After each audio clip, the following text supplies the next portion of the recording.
الحمد للہ رب العالمین والعاقبۃ للمتقین والصلاة والسلام علی سید المرسلین اما بعد قال اللہ تبارک و تعالی فی کلامہ المجید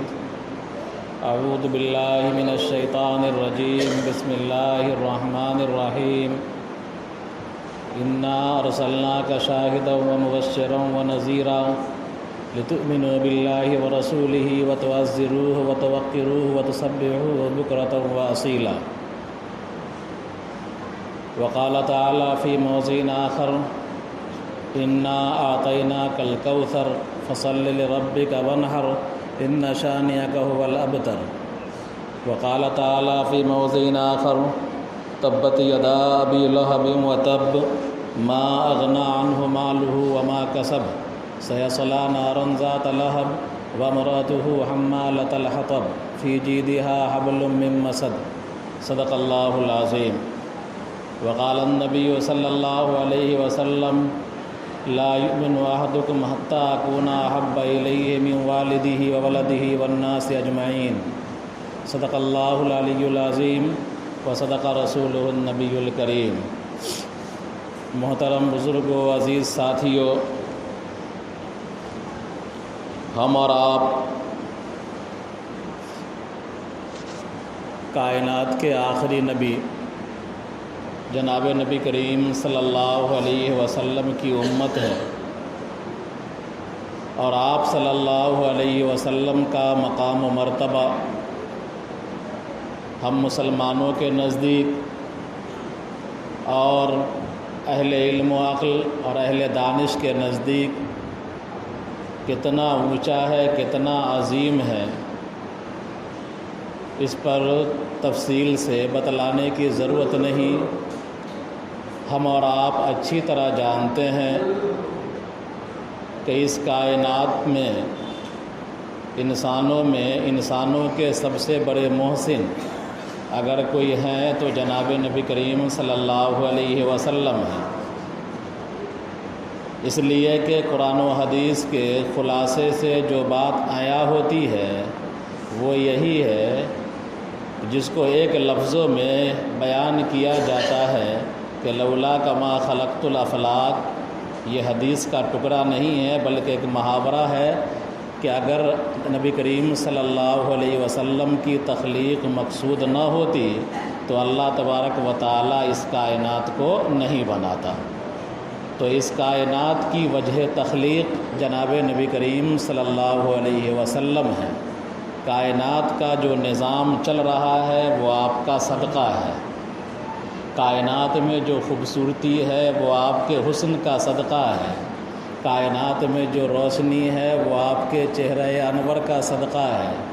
کائنات میں جو بھی اچھائیاں ہیں وہ آپ کی اچھائیوں کا صدقہ ہے۔ تو گویا کہ پوری کائنات کی گردش، ہماری آپ کی تگ و دو، اور سیارات میں خلاؤں کی گردش، پھولوں کا کھلنا، کلیوں کا چہکنا، کائنات میں جو کچھ آپ دیکھ رہے ہیں، اس کائنات کا وجود، اس کائنات کی حرکت جناب نبی کریم صلی اللہ علیہ وسلم کے صدقے میں ہے۔ اس لیے کہ آپ جانتے ہیں کہ اللہ تبارک و تعالیٰ نے آپ کو اتنا اونچا بنایا، اتنے اونچے مقام پر آپ کو فائز کیا کہ موسیٰ علیہ السلام نے، وہ بھی اللہ کے پیغمبر ہیں، موسیٰ علیہ السلام نے اللہ سے خواہش ظاہر کی کہ اے اللہ، ہم آپ کا دیدار کرنا چاہتے ہیں، آپ کو دیکھنا چاہتے ہیں۔ تو اللہ تبارک و تعالیٰ نے موسیٰ علیہ السلام سے کہا کہ کوہ طور پر آ، اور کوہ طور پر اللہ نے تجلی فرمائی اور کوہ طور ریزہ ریزہ ہو گیا اور موسیٰ علیہ السلام بے ہوش ہو کر گر گئے، اللہ تبارک و تعالیٰ کا دیدار نہیں کر سکے۔ لیکن جناب نبی کریم صلی اللہ علیہ وسلم کا مقام اتنا اونچا کہ آپ صلی اللہ علیہ وسلم کو راتوں رات اللہ تبارک و تعالیٰ نے مسجد حرام سے مسجد اقصیٰ بلایا اور مسجد اقصیٰ سے اپنے پاس بلا کر اپنا دیدار کرایا۔ تو کتنا اونچا مقام ہے جناب نبی کریم صلی اللہ علیہ وسلم کا، کیوں نہ ہو، اس لیے کہ آپ وجہ تخلیق کائنات ہیں۔ کائنات کے اندر جہاں بھی عدل ہے، کائنات کے اندر جہاں بھی انصاف ہے، کائنات کے اندر جو بھی اچھائیاں ہیں، میں کہہ دیا کہ وہ سب آپ صلی اللہ علیہ وسلم کے صدقے میں ہے، آپ صلی اللہ علیہ وسلم کے ورثے میں ہے۔ اللہ تبارک و تعالیٰ نے آپ کی شان کو بلند کرتے ہوئے فرما دیا وَالضُّحَىٰ وَاللَّيْلِ إِذَا سَجَىٰ مَا وَدَّعَكَ رَبُّكَ وَمَا قَلَىٰ وَلَلْآخِرَةُ خَيْرٌ لَكَ مِنَ الْأُولَىٰ وَلَسَوْفَ يُعْطِيكَ رَبُّكَ فَتَرْضَىٰ أَلَمْ يَجِدْكَ يَتِيمًا فَآوَىٰ۔ یہ پوری صورت اللہ تبارک و تعالیٰ نے نازل فرمائی، پھر آگے بھی فرمایا وَرَفَعْنَا لَكَ ذِكْرَكَ کہ اے میرے محبوب، آپ صلی اللہ علیہ وسلم کے تعلق سے کہا کہ ہم نے آپ پر یہ کام کیا، آپ کا یہ پر یہ احسان کیا، آپ کے بوجھ کو ہلکا کر دیا، آپ کے چہرے کی قسم کھایا، آپ کے زلف کی قسم کھایا اللہ تبارک و تعالیٰ نے، اور پھر فرمایا وَرَفَعْنَا لَكَ ذِكْرَكَ کہ اے میرے محبوب ہم نے آپ کے ذکر کو بلند کر دیا کہ پوری کائنات میں آپ کا چرچا ہوگا اور آپ کا غلغلہ ہوگا، آپ کی شان میں مدحیں پڑھی جائیں گی، نعتیں پڑھی جائیں گی، آپ کی آواز گنگنائے گی۔ آپ دیکھتے ہیں کہ ہر مسجدوں سے 5 وقتہ نمازوں سے پہلے مؤذن جہاں اللہ کی برائی بیان کرتا ہے اللہ اکبر اللہ اکبر، وہی مؤذن اشہد ان محمد الرسول اللہ، یعنی اللہ تبارک و تعالیٰ کی برائی کے ساتھ جناب نبی کریم صلی اللہ علیہ وسلم کی رسالت کا بھی اقرار کرتا ہے، اظہار کرتا ہے اور اعلان کرتا ہے وَرَفَعْنَا لَكَ ذِكْرَكَ کہ ہم نے آپ کے ذکر کو بلند کر دیا۔ آپ صلی اللہ علیہ وسلم کا مقام و مرتبہ اتنا اونچا ہے کہ اللہ تبارک و تعالیٰ نے فرمایا انسانوں کو کسی نبی سے بات کرنے کا ادب نہیں سکھایا، لیکن آپ صلی اللہ علیہ وسلم سے بات کرنے تک کا ادب اللہ تبارک و تعالیٰ نے سکھایا۔ کہا یا ایھا الذین آمنوا لا ترفعوا اصواتکم فوق صوت النبی ولا تجہروا له بالقول کجہر بعضکم لبعض ان تحبط اعمالکم وانتم لا تشعرون کہ اے لوگو، اے ایمان والو، تم ایک دوسرے کو جس طرح پکارتے ہو نام لے کر کے، یا جس انداز سے چاہتے ہو بلا لیتے ہو، پکار لیتے ہو، رسول اللہ صلی اللہ علیہ وسلم کے ساتھ یہ معاملہ نہیں کیا کرو، اور رسول اللہ کی آواز سے اپنی آواز کو پست رکھا کرو، آپ کی آواز پر اپنی آواز کو بلند نہ کرو، یہ اللہ تبارک و تعالیٰ نے فرمایا۔ جب یہ آیت نازل ہوئی، حضرت ثابت ابن قیس رضی اللہ تعالیٰ عنہ گھر چلے گئے اور گھر کا دروازہ بند کر دیا، رونے لگے۔ نماز کے بعد جب مجلس لگی آپ صلی اللہ علیہ وسلم کی تو دیکھا کہ ثابت ابن قیس نہیں ہے، پوچھا کہاں ہے ثابت ابن قیس؟ تو لوگوں نے کہا کہ وہ اپنے گھر چلے گئے ہیں اور کیوار بند کر لیا ہے، گھر کے اندر رو رہے ہیں۔ آپ صلی اللہ علیہ وسلم نے کہا کہ جاؤ بلا کے لاؤ۔ ثابت ابن قیس کو بلا کر کے لایا گیا اور پوچھا گیا کہ تم نے ایسا کیوں کیا ہے، گھر کے دروازے کیوں بند کیے ہو اور کیوں رو رہے ہو؟ تو ثابت ابن قیس نے کہا کہ یا اللہ، اے اللہ کے رسول صلی اللہ علیہ وسلم، جو آیت نازل ہوئی ہے یا ایھا الذین آمنوا لا ترفعوا اصواتکم کہ ایمان والو اپنی آواز کو نبی کریم صلی اللہ علیہ وسلم کی آواز سے اونچا مت کرو، ایسا نہ ہو کہ تمہارے اعمال اکارت چلے جائیں، تمہارے اعمال زیرو ہو جائیں، تمہارے اعمال مائنس میں چلے جائیں، ایسا نہ ہو۔ تو میری آواز انتہائی بلند ہے، میں آہستہ بھی بولتا ہوں تو میری آواز بلند ہو جاتی ہے، اس خدشے سے میں نے دروازہ بند کر لیا، میں باہر نکلنا نہیں چاہتا، کہیں آپ کی آواز سے ہماری آواز بلند نہ ہو جائے۔ اللہ کے رسول صلی اللہ علیہ وسلم نے فرمایا کہ تم ان میں سے نہیں ہو جن کے بارے میں یہ آیت نازل ہوئی ہے، تم آیا کرو مجلس میں اور اپنی فطری آواز میں مجھ سے بات کیا کرو۔ دوسری آیت ہے یا ایھا الذین آمنوا اذا ناجیتم الرسول فقدموا بین یدی نجواکم صدقہ۔ دنیا میں آج تک ایسا کبھی نہیں ہوا کہ کسی شخصیت سے بات کرنے کے لیے اللہ تبارک و تعالیٰ نے کہا ہو کہ جس طرح تم نماز پڑھتے ہو، پہلے وضو کرتے ہو، پھر آتے ہو مسجد میں نماز پڑھنے کے لیے، ہم کلامی کے لیے، ہم سے بات کرنے کے لیے، ہماری تسبیح پڑھنے کے لیے، تم جب رسول اللہ سے کوئی بات کیا کرو آہستہ، کوئی اس سے پرسنل گفتگو کیا کرو یا پرسنل کوئی مسئلہ پوچھا کرو ان سے، تو رسول اللہ صلی اللہ علیہ وسلم کے پاس جانے سے پہلے اور ان سے پرسنل گفتگو کرنے سے پہلے کچھ صدقہ کیا کرو، غریبوں کو خرچ کیا کرو، یعنی مال بھی نکالو، غریبوں کو بھی ڈھونڈو اور صدقہ بھی کرو، پھر جناب نبی کریم صلی اللہ علیہ وسلم کی خدمت میں حاضر ہو کر کے اور آپ سے کوئی پرائیویٹ اور پرسنل گفتگو کرو۔ یہ اللہ تبارک و تعالیٰ نے ادب سکھایا۔ اس آیت پر حضرت علی رضی اللہ تعالیٰ عنہ نے عمل کیا، آپ کو ایک مسئلہ پوچھنا تھا، آیت نازل ہوئی تھی، آپ نے صدقہ کیا اور پھر اللہ کے رسول صلی اللہ علیہ وسلم کے مجلس میں پہنچے اور آپ سے مسئلہ پوچھا، پھر اللہ تبارک و تعالیٰ نے اس امت پر رحم فرماتے ہوئے اس امت کی غریبی پر ترس کھاتے ہوئے اللہ تبارک و تعالیٰ نے اس حکم کو منسوخ کر دیا اور اجازت دے دی کہ چلو اب صدقہ کرنے کی ضرورت نہیں ہے۔ لیکن ان دونوں آیتوں سے پتہ چلتا ہے کہ جناب نبی کریم صلی اللہ علیہ وسلم کی شخصیت کتنی عظیم ہے کہ اللہ تبارک و تعالیٰ نے آپ سے بات کرنے، آپ کے مجلس میں بیٹھنے تک کا ادب ہم کو قرآن کریم میں سکھایا ہے۔ جہاں تک بات آتی ہے اللہ کے رسول صلی اللہ علیہ وسلم کی شان کی میں گستاخیوں کی، میں نے آیت پڑھی ہے، اس آیت کے اندر اللہ تبارک و تعالیٰ نے فرمایا انا ارسلناک شاہدا ومبشرا ونذیرا لتؤمنوا باللہ ورسولہ وتعزروہ وتوقروہ وتسبحوہ بکرۃ واصیلا، کہ اے میرے محبوب ہم نے آپ کو شاہد بنا کر کے بھیجا ہے، اے میرے محبوب ہم نے آپ کو نذیر بنا کر کے بھیجا ہے، ڈرانے والا بنا کر کے بھیجا ہے، اور ایمان والوں کو حکم ہے کہ لتؤمنوا بہ، کہ تم اس محمد صلی اللہ علیہ وسلم پر ایمان لے آؤ، وتعزروہ، اور ان کی نصرت کیا کرو، ان کی مدد کیا کرو، دین کے معاملے میں ان کے شانہ بشانہ چلو، وتوقروہ، اور ان کی تعظیم کرو۔ کتنی تعظیم؟ جو ایک حدیث کا ٹکڑا میں نے تلاوت کیا ہے کہ لا یؤمن احدکم حتی اکون احب الیہ من والدہ وولدہ والناس اجمعین، کہ تم اتنی تعظیم کرو جناب نبی کریم صلی اللہ علیہ وسلم کی جتنی تعظیم تم دنیا میں کسی کی نہیں کرتے ہو، نہ اپنے باپ کی کرتے ہو، نہ اپنے ماں کی کرتے ہو، نہ اپنے خاندان کے کسی فرد کی کرتے ہو۔ ایمان کی شرط یہی ہے کہ نبی کریم صلی اللہ علیہ وسلم کی محبت، آپ کی عظمت ہمارے دلوں میں اتنی ہونی چاہیے کہ ہماری آل و اولاد سے زیادہ محبت ہو ہمارے دلوں کے اندر، ہمارے ماں باپ سے زیادہ ہمارے دلوں کے اندر محبت ہو۔ اس لیے بار بار صحابہ کرام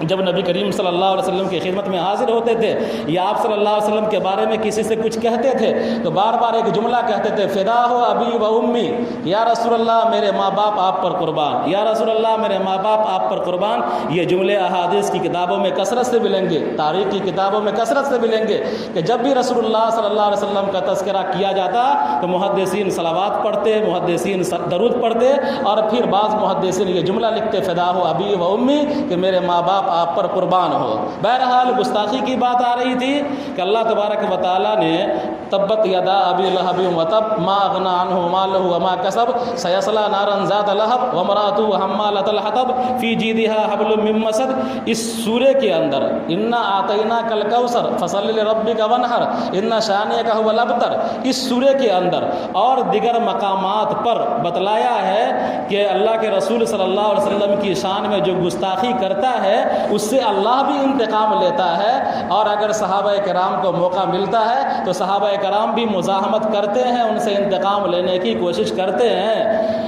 اللہ کے رسول صلی اللہ علیہ وسلم کی شان میں سب سے پہلی گستاخی جو کی تھی وہ ابو لہب نے کی تھی۔ آپ کو یاد ہوگا بتلایا تھا اسی مسجد میں اسی ممبر سے، آمختہ بھی سناؤں تو 10 سال لگ جائیں گے، بہرحال تو اسی مسجد میں بتلایا تھا کہ اللہ کے رسول صلی اللہ علیہ وسلم کی شان میں سب سے پہلی گستاخی جس نے کی تھی وہ ابو لہب نے کی تھی۔ آپ صلی اللہ علیہ وسلم کوہ صفا پر تشریف لے گئے تھے، پہاڑ پر چڑھے تھے، اور پہاڑ پر چڑھ کر آپ نے قبیلے والوں کو بلایا تھا پہاڑ کے نزدیک کہ اے فہر والوں، اے عدی والوں، اے عبد مناف والوں، اے فلاں قبیلے والوں، سب لوگ آ جاؤ پہاڑ کے نزدیک، نیچے آ جاؤ۔ جب سارا قبیلہ آ گیا پہاڑ کے نیچے، آپ اونچائی پر ہیں، لوگ نیچے ہیں، تو آپ نے کہا تھا کہ دیکھو میں اوپر کھڑا ہوں، تم لوگ نیچے ہو، پہاڑ کے پیچھے میں دیکھ رہا ہوں، تم نہیں دیکھ رہے ہو۔ اگر میں یہ کہوں کہ اس پہاڑ کے پیچھے ایک فوج ہے جو مکہ والوں پر حملہ کرنا چاہتی ہے تو کیا تم میری بات مانو گے؟ تو سب نے کہا تھا ما جربنا علیک الا صدقا، کہ اے محمد ہم آپ کی بات کیوں نہیں مانیں گے، ہم نے تو آپ کو ہمیشہ سچا پایا ہے، سچ بولتے ہوئے پایا ہے۔ وہیں پر جب اگلا جملہ آپ صلی اللہ علیہ وسلم نے کہا کہ یا ایھا الناس قولوا لا الہ الا اللہ تفلحون، کہ اے لوگو تم لا الہ الا اللہ کہہ دو کامیاب ہو جاؤ گے، تو اسی مجلس میں آپ اوپر ہیں، یہ جملہ ارشاد فرما رہے ہیں، آپ کا سگا چچا ابو لہب جو آپ کی ولادت پر جس نے اپنی باندی تک کو آزاد کیا تھا، وہ ابو لہب آگے بڑھتا ہے اور کہتا ہے تبا لک سائر الیوم لہذا جماعتنا، کہ اے محمد تمہارے لیے ہلاکت ہو، اس گھٹیے کام کے لیے ہم کو بلایا تھا۔ اور اس نے ایک پتھر اٹھا کر کے نبی کریم صلی اللہ علیہ وسلم کی طرف پھینکا،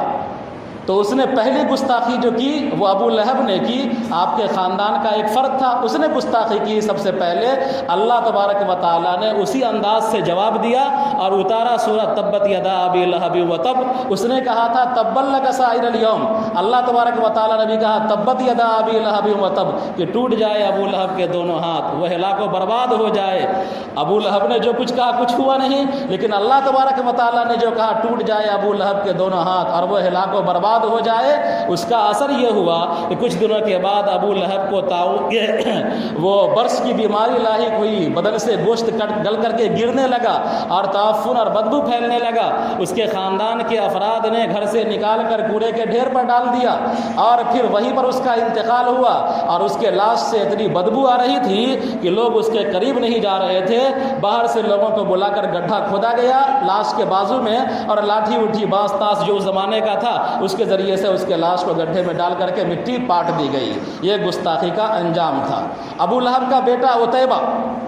ابو لہب کا بیٹا عتیبہ، یہ آپ صلی اللہ علیہ وسلم کی ایک صاحبزادی اس کے نکاح میں تھی، اس نے نکاح کو توڑ بھی لیا تھا اور اللہ کے رسول صلی اللہ علیہ وسلم کی شان میں گستاخی کیا تھا۔ ایک مرتبہ اس نے نبی کریم صلی اللہ علیہ وسلم کے سامنے چند آیات کو لے کر کے انکار کیا اور کہا کہ اے محمد میں تم پر تھوکتا ہوں۔ نبی کریم صلی اللہ علیہ وسلم کی طرف اس نے تھوک پھینکا، آپ پر نہیں پھینکا، وہ آپ کی طرف گھوم کر کے اس نے تھوک پھینکا۔ اللہ کے رسول صلی اللہ علیہ وسلم نے فرمایا کہ اللہ اپنے کتوں میں سے ایک کتا اس پر مسلط کر دے۔ واقعہ موجود ہے، فضائل اعمال میں موجود ہے، دیگر کتابوں کے اندر بھی موجود ہے کہ ایک مرتبہ وہ ملک شام جا رہا تھا تجارتی قافلوں کے ساتھ، اور ملک شام میں ایک جگہ اس نے راستے میں ایک جگہ اس نے پڑاؤ کیا اور پوری ٹیم اس کے ساتھ موجود تھی۔ خدشہ تھا کہ اللہ کے رسول کہہ چکے ہیں کہ اے اللہ اپنے کتوں میں سے کتا اس پر مسلط کر دے، یہودیوں کو ہو یا عیسائی ہو یا اس زمانے کے مشرکین ہو۔ نبی کریم صلی اللہ علیہ وسلم کی باتوں پر اسی طرح یقین کیا کرتے تھے جس طرح چاند اور سورج کے نکلنے پر اور دن کے دھوپ پر یقین کیا کرتے ہیں، ان کو کوئی شک نہیں ہوتا تھا۔ بہرحال اس کو یقین تھا کچھ حادثہ ہوگا ہمارے ساتھ، ہم جا رہے ہیں سفر میں، ایک جگہ پڑاؤ کیا، راہب نے آ کر کے بتلایا کہ یہاں پر درندے بہت ہیں، حفاظت کا بندوبست کر لینا۔ تو اس نے تیاری کی کہ تمام اپنے ساتھیوں کو چاروں طرف سے بیٹھایا اور جتنے قافلہ کا سامان تھا سب کو ایک جگہ جمع کیا، اور اس کے بعد سب لوگ اپنی تلوار تیر لے کر کے بیٹھے ہوئے تھے اور سامان جمع کیا گیا۔ ابو لہب کا بیٹا عتیبہ کو اس پر سلایا گیا، اور پھر اس کے بعد رات ہوئی، رات میں شیر آیا اور سب کو اونگ آ گئی تھی۔ شیر نے سب کے منہ کو سونگھا اور اس کے بعد اس نے چھلانگ لگائی اس پر، اور عتیبہ کو تمام لوگوں کے گھیراؤ کے باوجود عتیبہ کو اس پر چڑھ کر کے شیر نے چیر دیا۔ اللہ کے رسول صلی اللہ علیہ وسلم نے جو بددعا دیا تھا کہ اللہ اپنے کتوں میں سے ایک کتا مسلط فرما دے، اس کا مظاہرہ ہوا۔ عبداللہ ابن ابی ابن سلول، یہ تو قدرتی انتقام ہوا، یہ تو قدرتی انتقام ہوا اللہ کی طرف سے، اللہ کی طرف سے یہ انتظام ہوا۔ لیکن صحابہ کرام نے جو کیا ہے گستاخی رسول کے ساتھ، وہ میں بتلانا چاہتا ہوں۔ وہ یہ ہے کہ ایک مرتبہ عبداللہ ابن ابی ابن سلول نے نبی کریم صلی اللہ علیہ وسلم کے بارے میں اور صحابہ کرام کے بارے میں ایک جنگ سے واپسی کے موقع پر کہا کہ جب ہم مدینہ پہنچیں گے تو عزت والا ذلیلوں کو نکال دے گا مدینے سے، یعنی اس نے اپنے آپ کو اور منافقین کو اور یہودیوں کو عزت والا کہا، اور نبی کریم صلی اللہ علیہ وسلم کو اور صحابہ کرام کو ذلیل کہا۔ ان کے بیٹے جو عبداللہ تھے، عبداللہ ابن ابی ابن سلول کے بیٹے کا نام بھی عبداللہ تھا، اور یہ عبداللہ سچے پکے مسلمان تھے، آپ صلی اللہ علیہ وسلم کے فدائین میں سے تھے، اچھے صحابہ تھے۔ بہرحال اس کو پتہ چلا کہ میرے باپ نے ایسا جملہ کہا ہے۔ مدینہ کے قریب تاریخی روایت کے اندر آتا ہے کہ جب قافلہ مدینہ پہنچنے والا تھا تو یہ بیٹا اپنے باپ کے خلاف کھڑا ہوا، جس باپ نے نبی کریم صلی اللہ علیہ وسلم کے شان میں گستاخی کی تھی اور آپ کو ذلیل کہا تھا۔ یہ بیٹا اپنے باپ کے سامنے کھڑا ہوا، اس کے اونٹنی کو پکڑ کر کے بیٹھایا، گردن پر لات رکھا اور کہا کہ تم اس وقت تک مدینہ میں داخل نہیں ہو سکتے جب تک کہ تم یہ نہ کہہ دو کہ میں ذلیل ہوں اور اللہ کے رسول صلی اللہ علیہ وسلم عزیز ہیں۔ بہرحال اس نے یہ جملہ کہا، اس کے بعد وہ مدینہ میں داخل ہوئے۔ ابن خطل قتل ایک شخص تھا، وہ باندی پال رکھا تھا اور باندیوں کے ذریعے سے، پہلے یہ مسلمان تھا، یہ مرتد ہو گیا اور باندی رکھا تھا، باندیوں کے ذریعے سے نبی کریم صلی اللہ علیہ وسلم کے شان میں وہ مذمت والے اشعار، گندے اشعار کہا کرتا تھا اور کہلوایا کرتا تھا، مجلس لگایا کرتا تھا، نبی کریم صلی اللہ علیہ وسلم کے شان میں گستاخیاں کیا کرتا تھا۔ روایت کے اندر آتا ہے کہ جب فتح مکہ ہوا اور آپ صلی اللہ علیہ وسلم کی طرف سے عام معافی کا اعلان کر دیا گیا، لا تثریب علیکم اليوم انتم الطلقاء، کہ اے مکہ والوں، وہ تمام لوگ جو بدر میں بھی شامل ہوئے تھے ہمارے خلاف، احد کی لڑائی لڑے تھے ہمارے خلاف، خندق کی آگ بھڑکائے تھے، جو ہمارے خلاف اب تک برسرے پیکار تھے، جنگ و جدال کر رہے تھے، لا تثریب علیکم اليوم انتم الطلقاء، آج تم پر کوئی دار و گیر نہیں، کوئی گرفت نہیں، تم سب کے سب آزاد ہو۔ اس موقع پر روایت کے اندر آتا ہے ابن خطل خانہ کعبہ کے اندر جا کر کے، خانہ کعبہ کے پاس جا کر کے اس کے پردوں کو اپنے بدن میں لپیٹ کر کے اور خانہ کعبہ کی پناہ لینا چاہ رہا تھا،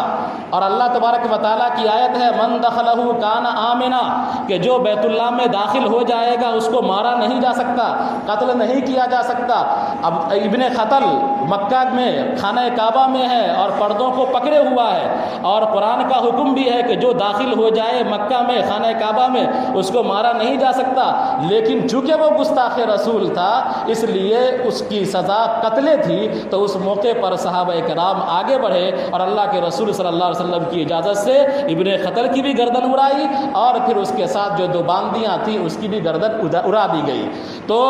ناموس رسالت کا معاملہ اتنا عظیم ہے، یہ ہمارے ایمان کا حصہ ہے۔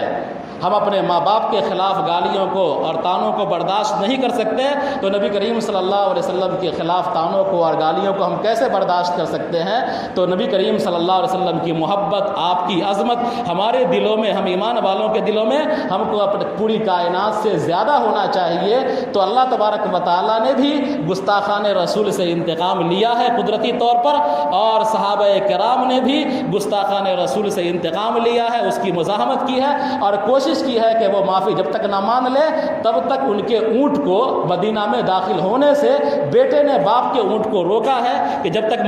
تم معافی نہیں مانگ لو گے اور اپنے جملوں سے رجوع کر کے نبی کریم صلی اللہ علیہ وسلم کی عزت کا اقرار نہیں کرو گے، اپنے آپ کو ذلیل نہیں قرار دو گے، تب تک تم کو ہم مدینہ میں داخل نہیں ہونے دیں گے۔ بہرحال ابھی چونکہ ملک کے حالات آپ کے سب کے سامنے ہیں، ہم سے بہتر آپ حضرات جانتے ہیں۔ 10 دنوں پہلے چند گستاخوں نے نبی کریم صلی اللہ علیہ وسلم کی شان میں گستاخیاں کی ہیں، لوگ مزاحمت کر رہے ہیں، کوشش ہو رہی ہے اور قانونی طور پر بھی قانونی کارروائی کی جا رہی ہے، کیونکہ ہم لوگ ہندوستان کے قانون سے بندھے ہوئے ہیں۔ ہم لوگ کو قانون کا احترام کرتے ہوئے اپنا احتجاج، اپنی آواز کو بلند کرتے رہنا ہے، مطالبہ کرتے رہنا ہے۔ وہی کرنا ہے کہ جو عبداللہ ابن ابی بن سلول کے بیٹے نے اپنے باپ سے کہا تھا کہ جب تک کہ تم رجوع نہ کر لو یا ایسے گستاخوں کو قرار واقعی سزا نہ مل جائے تب تک ایمان والوں کو چین نہیں آنا چاہیے، سکون نہیں آنا چاہیے۔ بہرحال